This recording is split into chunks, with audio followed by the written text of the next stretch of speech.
Richard Southern joins us for a daily check on business. Richard, forget about toilet paper. One of the hardest to find products during this pandemic is going to remain out of stock for a while, it seems. Yeah, it's actually been like as good as gold, I think, throughout the last 5 months of the pandemic, Janelle. I'm talking about disinfectant wipes, right? I mean, we've been using a lot of these to, wipe down our surfaces of our work, our home, our groceries when we get back. And Clorox is one of the biggest makers of these. And we heard from the CEO of Clorox today, and he said, listen, we don't think we're going to have our wipes fully back in stock until at some point next year. Wow. He says the company, Janela, has seen a 6-fold increase in demand for these wipes.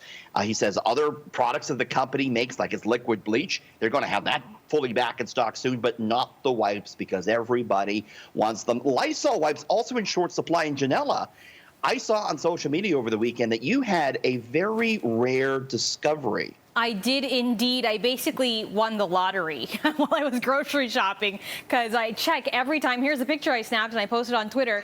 Every time I go to the grocery store, I just check the aisle to see if they've got any, and they've been out for Janela, did weeks. you load up? Did you put all of those in your basket? I was tempted, but I only took 2. I thought I'd be responsible because there wasn't that many.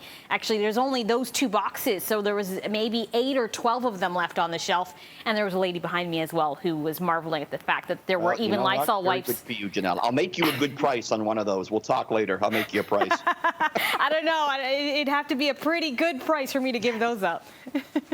Okay. Meanwhile, of course, the pandemic impacting flights. Porter Airlines delaying their return to the skies again. I mean, this is an airline that had hoped to have been flying a month or 2 ago, but now Porter says it won't return to the skies, excuse me, until October 7th. Wow. And it cites, again, the closure of the U.S. border and the fact that, we know a lot of the company's business at Porter is corporate air travel. Not a lot of people get on Porter to go for a vacation. That's some, but not all. It's a lot of corporate travel.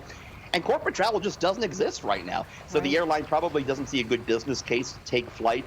Again, and a lot of its operations, a lot of its money is being made going into the U.S. So Porter won't fly until at least October. And we're just getting word, Janela, as well, of Virgin Atlantic, this big UK airline owned by Richard Branson.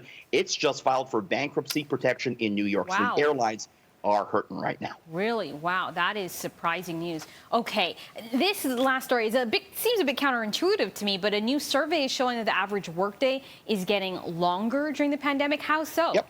People are at home and they're actually working more. Big study looking at 3 million workers, and they found the average workday is actually about 48 minutes longer on average.